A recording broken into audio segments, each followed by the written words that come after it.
तो यार आज हम एक्सप्लेन करने वाले हैं चैप्टर नंबर 7 को। तो अगर आप मेरे चैनल पर पहली बार आए हो तो आप पहले क्यों नहीं आए? आपको पता है मैंने आपका कितना ज़्यादा इंतजार करा। तो अब आए हो तो खाना खा कर ही जाना। तो यार पिछले एपिसोड में हमने देखा था मीनूगो के एक्सीडेंट के बाद वो एक बिल्डिंग में चला जाता है।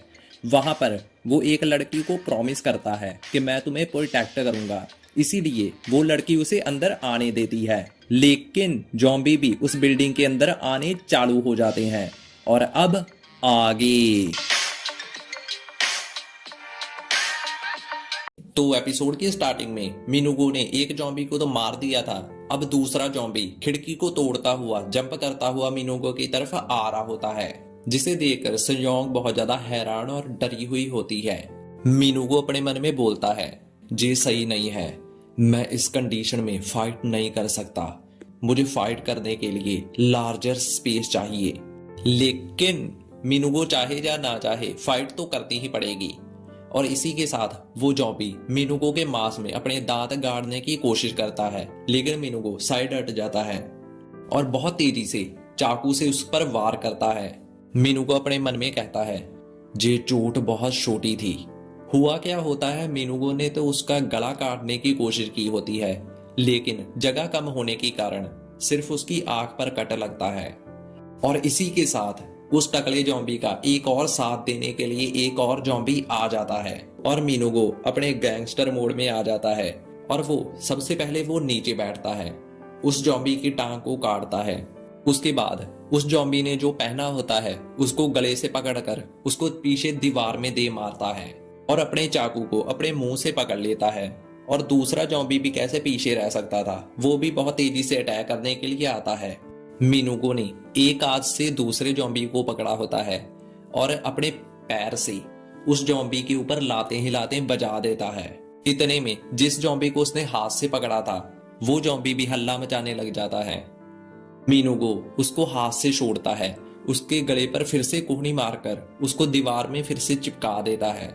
मीनूगो अपने मुंह से चाकू को छोड़ता है और अपने हाथ में कैच करके उसका गला ही उड़ा देता है।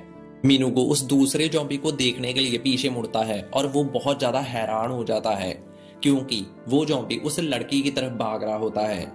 मीनूगो चिल्लाते हुए कहता है, उसकी लेग पर अटैक करो। और सिजोंग को पुरानी बातें याद आ रही होती हैं, जब मीनूगो ने उसे कहा था सबसे पहले अपने लेफ्ट पैर को आगे करो, अपने घुटनों के बल हो और बहुत तेजी से वार करो। वो जहीं सोते हुए ऐसा ही करती है। सबसे पहले वो लेफ्ट पैर को आगे करती है और बहुत तेजी से उस पर वार करती है। लेकिन उस जॉम्बी को ज्यादा कुछ तो नहीं हुआ होता, सिर्फ उसका बैलेंस बिगड़ता है और वो सीधा सियोंग से टकरा जाता है।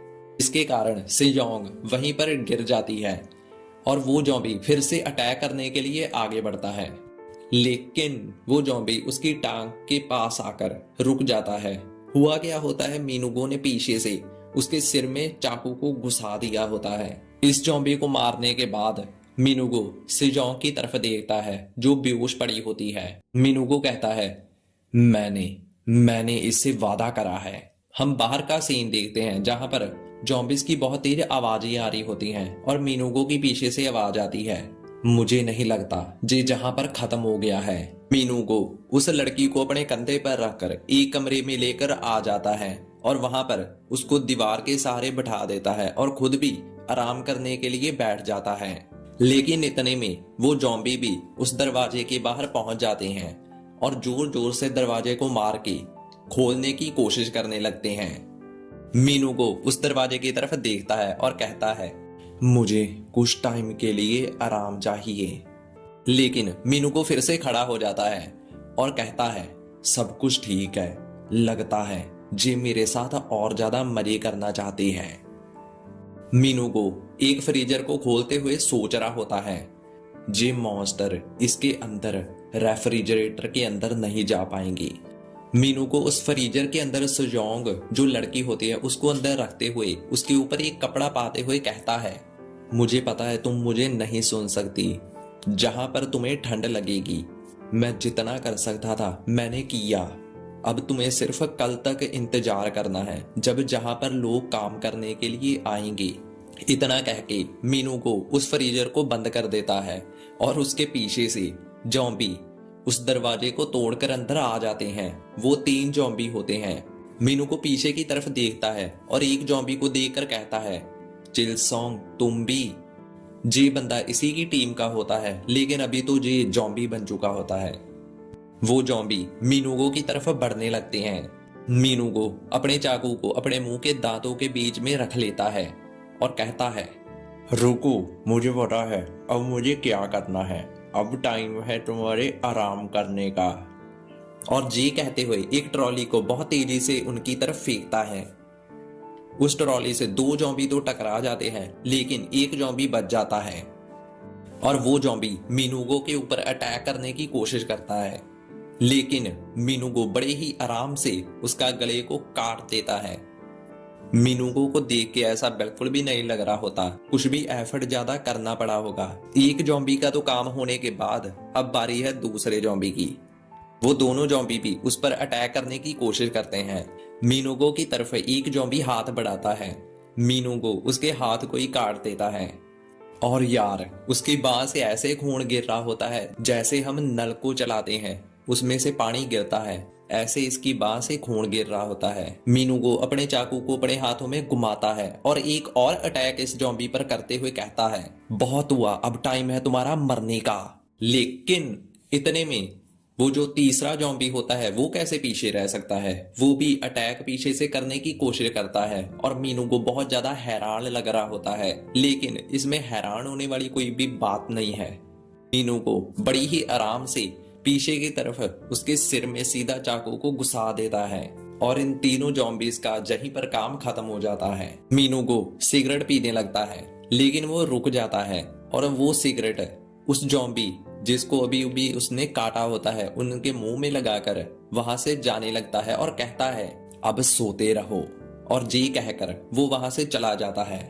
मीनूगो बाहर की तरफ आ जाता है और अभी उसे कुछ बातें याद आ रही होती हैं। जे वही बातें होती हैं जब मीनूगो ने उस ट्रक के डोर को ओपन नहीं किया था जिसमें जॉम्बी थे। उसको एक बंदा उसको किम बोल रहा होता है, प्लीज प्लीज उसे मत खोलो, तुम्हें नहीं पता उसके अंदर क्या है, वो बहुत ज्यादा खतरनाक है, तुम उसको कंट्रोल नहीं कर पाओगे। मीनूगो यही बातें सोचते हुए अपने मन में बोलता है, किसने सोचा था ऐसे मॉन्स्टर होंगे उस ट्रक में, शायद सियोंगो चोई को पता हो। मीनूगो अपने फोन को अपने हाथ में पकड़ता है और बोलता है, ये बहुत ज्यादा इरिटेटिंग है, मुझे बाहर के बारे में कुछ भी नहीं पता, अगर मेरा फोन चल रहा होता ना। लेकिन इतने में मीनूगो को 3 लोग दिखाई देते हैं और उनके कपड़ों पर लिखा होता है पुलिस। मीनूगो कहता है, पुलिस, ये मेरे लिए थोड़ा सा मुसीबत भरा हो सकता है, लेकिन कोई बात नहीं। मीनूगो ऐसा इसलिए बोल रहा होता है क्योंकि वो एक गैंगस्टर होता है और मीनूगो अपना चाकू को नीचे फेंकते हुए उन्हें बुलाने की सोचता है और उन्हें बुलाता है, इधर इधर देखो।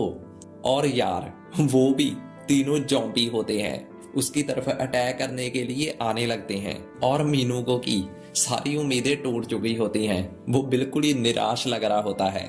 मीनूगो कहता है, तुम कितने सारे हो और कितने ज्यादा लोग मॉन्स्टर बन चुके हैं। और इतने में और जहीं पर सीन कंस्ट्रक्शन साइट पर शिफ्ट होता है, जहां पर शेरिफ जॉबिन से कहता है, जॉबिन कैसा रहेगा अगर हम लंच में स्ट्यू खाएं। जॉबिन कहता है, फिर से हो नहीं ऊबते तुम क्या, खाए थे तुमने कल भी।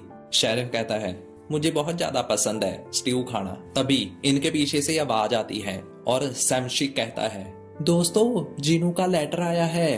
तो यार अगर आपने पहला चैप्टर देखा है तो आपको पता ही होगा, ये चारों दोस्त, इनमें से एक जीनू फौज में चला गया था और वहीं से इसका लेटर आया होता है, जिसके बारे में ये सुन के ये बहुत ज्यादा हैरान हो जाते हैं। ये हैरानी खुशी वाली हैरानी होती है और ये कहते हैं, वाह वाह कमाल है। और शेरिफ उसको पढ़ने के लिए उसकी तरफ भागता है और साथ में कह रहा होता है, मुझे भी दिखाओ। और सैमशी कह रहा होता है, मैंने पढ़ लिया है इसको पहले ही, इन्होंने लेटर वो पढ़ लिया होता है। शेरिफ कहता है, हा हा हा हा हा, मुझे पता था जब जीनो होश में आएगा तो वो हमें लेटर जरूर लिखेगा। क्या तुमने जॉबिन जे पढ़ा, जीनू को अब जैनी ज्यादा पसंद है टेरा से, अब वो मिलिट्री में चला गया है ना। जॉबिन कहता है, गदार जीनू। सैमशी कहता है, हे दोस्तों, जो स्पेशल मार्क्समैन क्या होते हैं? जॉबिन कहता है, होते हैं जो गन्स चलाने में सबसे अच्छे, उन्हें कहते हैं मार्क्समैन। उसके बाद वो अपने कंधों पर सामान को रखकर चलने लगते हैं। सैमशी कहता है, मुझे पता है, वो हमसे गेम खेलने में बहुत ज्यादा अच्छा था। शेरिफ हंसते हुए कहता है, हा हा हा हा, छोड़ो भी, वीडियो गेम्स में और रियल लाइफ में फर्क होता है। मुझे पूरा यकीन है वो सिर्फ उसकी किस्मत थी। तभी शेरिफ की तरफ एक बंदा पीठ करके बैठा होता है। शेरिफ उसे देखते हुए कहता है, ओहो, जे नया लड़का फिर से मजे कर रहा है। और जो वो लड़का बैठा होता है शेरिफ की तरफ पीठ करके, वो बोल रहा होता है, वाओ, क्या ये सच में है? और शेरिफ अचानक से उसके पीछे जाकर धीरे से बोलता है, उसके कान में बोलता है, नए लड़के क्या देख रहे हो तुम? और वो अचानक से ये आवाज सुन के बहुत ज्यादा डर जाता है और कहता है, क्या तुमने मुझे डरा दिया था? शेरिफ उसका मोबाइल पकड़ लेता है और कहता है, तुम इतना ज्यादा उछल क्यों रहे हो? कहीं ऐसा तो नहीं कि तुम पी को देख रहे थे? यार, जब भी मैं जे बोलूं, पी बोलूं, तो आप समझ जाना कि इसका मतलब जे है, क्योंकि मैं बार बार जे नहीं बोल सकता, नहीं तो मेरे लिए प्रॉब्लम हो जाएगी। उसके बाद वो लड़का कहता है, ऐसा कुछ नहीं, ऐसा कुछ भी नहीं है, मेरा फोन अभी के अभी मुझे वापस करो। ये सारी बातें सुन के सैमशी कहता है, क्या पी, मुझे भी देखना है। उसके साथ जॉबिन खड़ा होता है। वो कहता है, दोस्तों, काम करते वक्त देखना नहीं चाहिए हमें ये सब। शेरिफ कहता है, तुम जितना इसे छुपाओगे, मुझे उतना ही मेरा मन करता है इसे देखने का। और ये तीनों उस वीडियो के सामने आकर बैठ जाते हैं। सैमशी कहता है, चलो जल्दी से इसे चलाते हैं। जॉबिन कहता है, नहीं करना चाहिए हमें ये सब। शेरिफ कहता है, मैं करने वाला हूं ऑन इसे। जब ये वीडियो चलाते हैं तो उसमें लोग एक दूसरे को मार रहे होते हैं, एक दूसरे के पीछे भाग रहे होते हैं, और ये देखकर ये कहते हैं, क्या ये क्या है? और यहीं पर हमारा एपिसोड खत्म हो जाता है। अब मिलते हैं नेक्स्ट एपिसोड में। तो अगर आपको मेरी वीडियो अच्छी लगी तो बहुत बढ़िया, अगर नहीं लगी तो मैं नेक्स्ट टाइम और भी ज्यादा अच्छी करने की कोशिश करूंगा।